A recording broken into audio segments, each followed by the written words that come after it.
ಪಂಚಾಯತಿಯ ಯಾವತ್ತು ಗೌರವಾನ್ವಿತ ಅಧ್ಯಕ್ಷರೇ, ಸದಸ್ಯರೇ, ನಮ್ಮ ಪಕ್ಷದ ಮುಖಂಡರೇ, ನನ್ನಂಥ ಹಿರಿಯರೇ, ಯಾವತ್ತೂ ಆತ್ಮೀಯ ನನ್ನ ಪತ್ರಿಕಾ ಮಾಧ್ಯಮದ ಮಿತ್ರರೇ, ಇವತ್ತಿನ ದಿನ ತಮಗೆ ಈಗಾಗಲೇ ಹೇಳಿದಂಗೆ ಪ್ರಹ್ಲಾದ್ ಸಾಹೇಬರ ಪ್ರಸ್ತುತಪಡಿಸುವಂಥ ಅವರ ಸಂಯೋಜನೆಯಲ್ಲಿ ಕಬಡ್ಡಿ ಪಂದ್ಯಾವಳಿಯನ್ನು ಆಯೋಜಿಸಿದ್ದು, ಬರುವ ದಿನಾಂಕ 10 ಈ ಒಂದು ಪಂದ್ಯಾವಳಿಯನ್ನು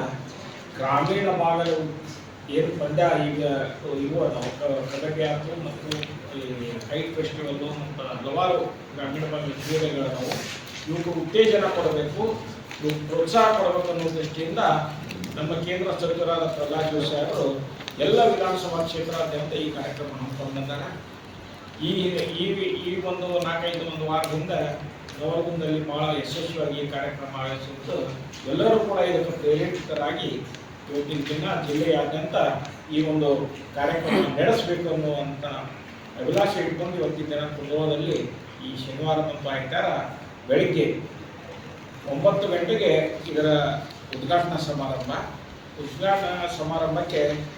ನಮ್ಮ ನಾಯಕರಾದಂಥ ಬೆಲ್ಲರವರು, ಮಹೇಶ್ ಟೀಕರ್ಕರ್ ಮತ್ತು ನಾನು, ನಮ್ಮೆಲ್ಲ ಪಕ್ಷದ ಮುಖಂಡರು ಎಲ್ಲರೂ ಕೂಡ ಭಾಗವಹಿಸ್ತಾರೆ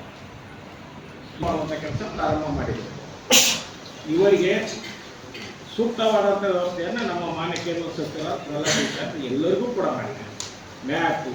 ಅದರ ಬೇಕಾದಂಥ ಸರ್ಕರಣೆ ಮತ್ತು ಅದಕ್ಕೆ ಯಾವುದೂ ಕಡಿಮೆ ಇದ್ದಾಗ ಮತ್ತು ಉತ್ತಮ ವ್ಯವಸ್ಥೆ, ಇದನ್ನೆಲ್ಲ ಮಾನ್ಯ ನಮ್ಮ ಕೇಂದ್ರ ಸಚಿವರಾದ ಪ್ರಹ್ಲಾದ್ ಜೋಶಿ ಅವರು ಈ ಒಂದು ಕಾರ್ಯಕ್ರಮಕ್ಕೆ ಆಯೋಜನೆ ಮಾಡಿಕೊಟ್ಟಿದ್ದಾರೆ. ಅದರಂತೆ ಪ್ರಥಮ ಬಹುಮಾನ 40,000, ದ್ವಿತೀಯ ಬಹುಮಾನ 20,000, ತೃತೀಯ